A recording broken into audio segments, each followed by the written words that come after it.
Hey guys, doing today happen to have a game against Mind Powers, aka Arcane Fox. I believe I've played him on my channel before, and I got a team. I don't really know what was going on here, but this is post-bank, so I was like, I'm gonna bring some new stuff, I'm gonna bring some old stuff, and by new stuff, I mean I'm gonna bring Beware, and I'm gonna bring Genesis Supernova Mew, which is the Munium Z there, and then, you know, I got some bank stuff in terms of, you know, Char X, I think that is, and then Superior, and then I got, like, pre-bank stuff, which is also Magnezone and Azumarill, because those are both available as well.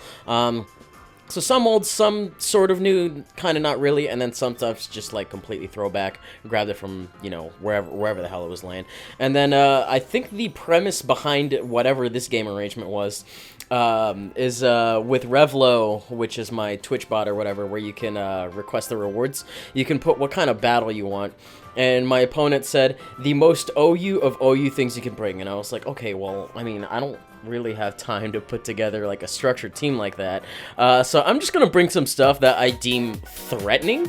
And we're going to see how that works out. I've always thought Charizard X has been very threatening, along with that in Superior. You know, Char with Mag being basically Drag Mag, and then, you know, Charizard having Fire and Dragon coverage. I think does a pretty good job. On top of that, if there was any Celesteals, I would have gotten rid of them. But it turns out, you know what, it's just not geared for that. Magnezone would have helped out Superior as well, because Superior doesn't have Hidden Power Fire, it has Hidden Power Rock, which actually comes into play in a few turns here. But I'm going to go ahead and lead out with it. I figure the immediate thing that it's going to do is pressure out Landorus if it does happen to be a Stealth Rock variant, because it's not going to want to take a Leaf Storm at all. And on top of that, I'm looking at the damage I do to Magnezone with a Life Orb Leaf Storm, and I'm kind of suspecting that this thing might be Assault Vest, but I'm not 100%, because I normally used to Leaf Storm doing a little bit more than that. I have seen Assault Vest Zone before. On top of that, the damage output doesn't really necessarily seem to match a Specs one, and I think a Scarf one would have outsped me as well. I don't think we see lefties at any point in the game either, so I'm still sticking to Assault Vest just based on that. We didn't see Life Orb as well, so we kind of already know what item it's going to be, unless it's, actually no, it could be Chople or Shuckaberry, I guess, if it really wanted to be, but I didn't have any indicators for those, and it didn't really affect my damage output, so it's not something I'm keeping in mind right now. But I'm going to go for another Leaf Storm from behind a sub, because Volt Switch did not break my sub. And now I'm at +4 behind a sub against a Mega Metagross, but I believe before this game, I actually learned that Hidden Power was Rock, and not Fire. I think it's Rock for Dragonite and Volcarona. And that way I don't get 100% walled out by Heatran. That way if it is low enough, I can pick it off with an HP Rock. But that's not a scenario that usually ends up happening. It's more for Dragonite and Volcarona. The reason I keep mentioning that is because, you know, with Rock, I can't really do anything here except go for 2 Leaf Storms in a row and pray I don't miss. Now I'm +6, which is actually pretty awesome, you know, just to be that way in the first couple of turns of the game.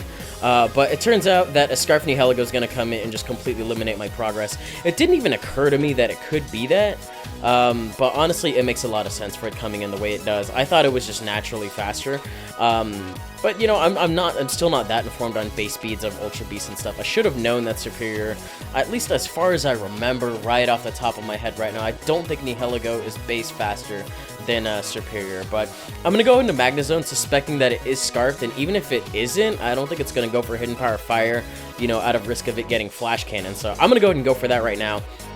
Stupidly forgetting that he had a Magnezone of his own. Honestly, you know, I still can't tell Assault Vest damage from here because it is a quad resistance, and, you know, it's kind of whatever. On top of that, the Hidden Power Fire doesn't look like it's doing Specs damage, I'll tell you that much, even though I am Assault Vest, but like I said, I still really don't know. The one thing that does kind of make me suspect that it is, I'm not sure why I'm harping on this so much, is an attack that happens later. But for the time being, I'm going to immediately go into Charizard off of the pivot, and I believe I'm just going to go for a DD. I have no reason not to, because as a Fire Dragon, I do resist all of the potential moves that Magnezone would want to go for. I can't really think of a single thing it could do to touch me, and it unfortunately ends up staying in.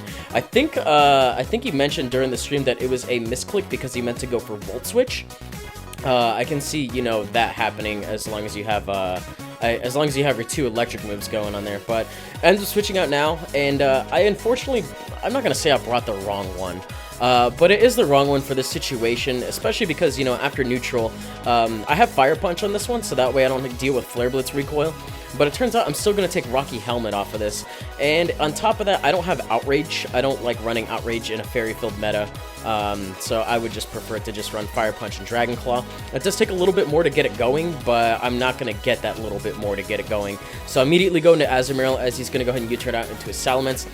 I'm going to make a big choke here, because, like, okay, well, why is Mence coming in? You know, that being a Dragon type, what can it realistically one-shot me with? And I have not been playing enough Showdown, or people that, you know, choose to run Flanium Z Salamence. This was one of my first run-ins with it, but it makes sense why it would come in. It's not resisted in any way. It's stab off of Salamence. Salamence hits like a truck as is. And I don't have any, you know, actual defensive EV investment in this thing outside of HP. And I realistically don't think I'm going to be able to take it even with, you know, even from full. I would kind of question that myself. But especially to have a little bit of chip on me from the U-turn, I don't think it's happening whatsoever. But I decided to do my next best thing here, go into Mew, and I'm going to try to, you know, go for my own Z move. And I'm willing to risk the speed tie, but my opponent clearly is not. So they're going to go ahead and switch out into Magnezone as I go for the Genesis Supernova right now.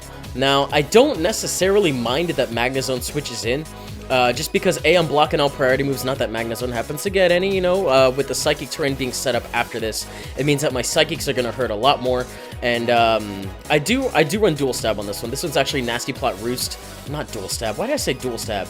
To attack me. I don't run Nasty Plot 3 attack, I run 2 attack, Nasty Plot Roost. I can't believe I said Dual Stab. Mew is pure Psychic, we know this, we've known this for 7 generations technically, yes. But I get my terrain up, and I'm just able to knock it out with an Aura Sphere. And I'm feeling pretty good about the spot that I'm in, because I think the next fastest thing on his team that can outspeed me is not able to one-shot me, and it's Nihilego, especially because I'm at full HP, thanks to the Salamence switching out, and then the Magnezone switching it, and then immediately dying. I'm still doing pretty good. What is it? It's, Tapu Fini. Tapu Fini's gonna come in and get rid of my Psychic Terrain, which is actually absolutely fine. And this is gonna come in big in a few turns here, this Misty Terrain being here. But I'm gonna go ahead and go for a Nasty Plot. I don't necessarily fear anything this wants to go for. It can't do any status conditions. Me with my base 100 bulk, it's not gonna hurt me too bad. The Nature's Madness, you know, I fail to remember that they run that, but that's honestly fine, because Roos is actually gonna go ahead and bring me back up to full, and I can just go ahead and keep doing that all day. But it turns out they actually have Nature's Madness with Brine. Brine pretty cool with it, because, you know, you cut the opponent's HP in half. At full, you know, 100 minus 50% is 50, and then anything less than that is going to double Brine's base power. So I really like the idea of running Brine with it, but it does mean that you do have to go for Nature's Madness before Brine, which might not work out in a lot of scenarios, but it almost did there. I was able to bring it back up, and as a wise man once said, it's better to go for 2 Psychics in a row than one, you know, +4.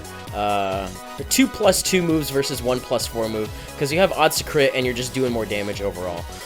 Right here, I say the Misty Terrain actually comes into play, because Misty Terrain does half the damage of Dragon attacks, which explains why that Mence from earlier that was able to knock out my Azumarill in one shot with a Supersonic Sky Strike fails to do half to Mew with an Outrage, another very powerful move coming off of its arsenal. If that thing had come in a turn later, it would have won the speed tie. And it would have knocked me out. But instead, I'm left at, you know, 79 HP, pretty good. Now, the one thing I actually did kind of question here myself is whether or not, I think Sludge Bomb probably would have knocked me out from there. I think they locked himself in on Power Gem just to potentially try to get a sweep going from there. I did still have I'm pretty sure I still had Magnezone, so probably not the most ideal thing to go for, but at the same time, I think it was in there to try to knock me out, so I think Sludge Bomb probably would have worked out a little bit better there. From here, I am able to go for Psychic and clean up the game. So Mew, combined with the Misty Terrain from the Tapu Fini, actually just kind of toppled over any remaining momentum my opponent had whatsoever, and let me bring the game home with a, I believe that was a 4-0 victory. Anyways, I hope you guys enjoyed it. A little bit of a feature of Mew and what it can do with that kind of set. It's just a timid max special attack, max speed with those. And I hadn't really run Mew at all offensively, and I'm really liking it this gen now that it gets access to a Z move that further buffs up Psychic even afterwards, so it's still able to keep the momentum going for a little bit. If you guys enjoyed this quick, but I guess otherwise interesting game, you can leave a like rating, comment, subscribe, do your thing. You guys know how that goes. Not really much else to talk about. I'm going to record 2 more videos after this, so it's probably just going to be the same train of thought, and I'll see you guys later.